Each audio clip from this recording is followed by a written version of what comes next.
Welcome to Behind the Mic with AudioFile Magazine. I'm Joe Reed. Kendra Winchester is with me. She's with me for the week, and she is talking about audiobooks. Hello, Kendra. Hello, Joe. How you doing? I'm doing pretty good. Do you have a theme this week? I do. It is Disability Pride Month. This is in honor of the ADA Act, which was signed in July of 1990, which was a landmark piece of legislation for disabled people. And as a disabled person, I really appreciate that. So I always look forward to Disability Pride Month. Exactly, and I think it's great to mark it and remember how far we've come and how far we need to go.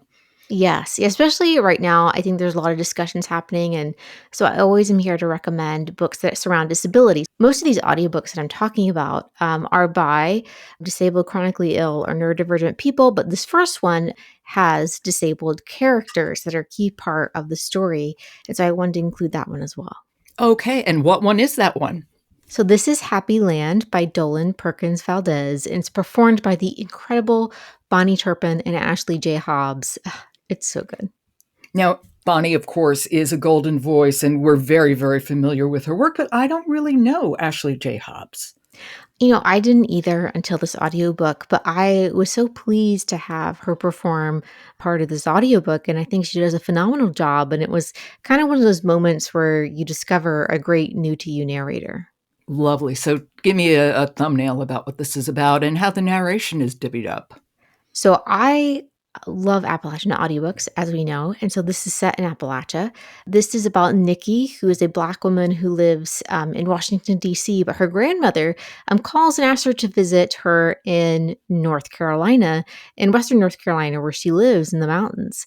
So Nikki goes to visit her grandmother, and her grandmother explains that they have a history of this area in Western North Carolina, and that her ancestor was queen of what is known as Happy Land, which was a kingdom, as they call it, in the mountains of North Carolina. And this is historical fiction for a large part of it. And Happy Land actually did exist in the history of North Carolina.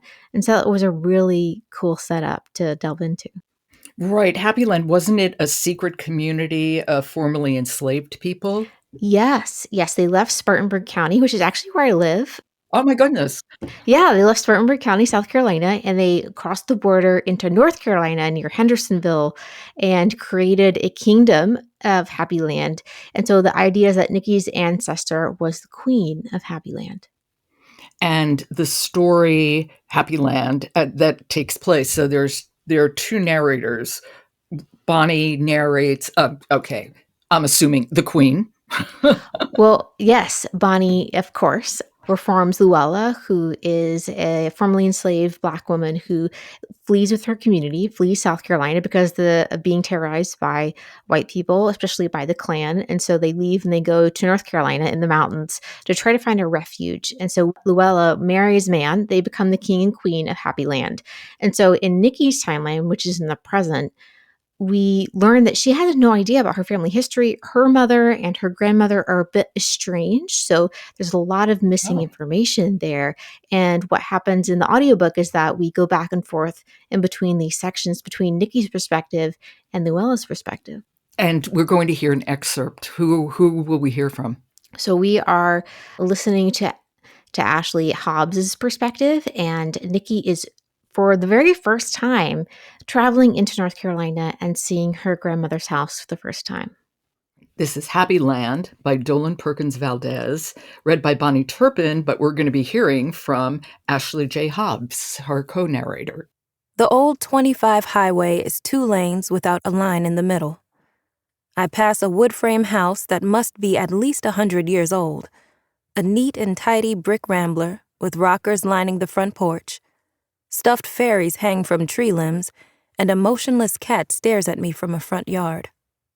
I wind the rental car around a series of camp entrances: Camp Greystone, Camp Arrowhead. Houses on tall wooden piles perch around a sign labeled Lake Summit. Just a few miles past the lake, I pass the granite cliff Mother Rita mentioned over the phone. And just after that, I reach the entrance to her property. Lovejoy Lane. When I was born, I was given my mama's maiden name hyphenated with Daddy's name.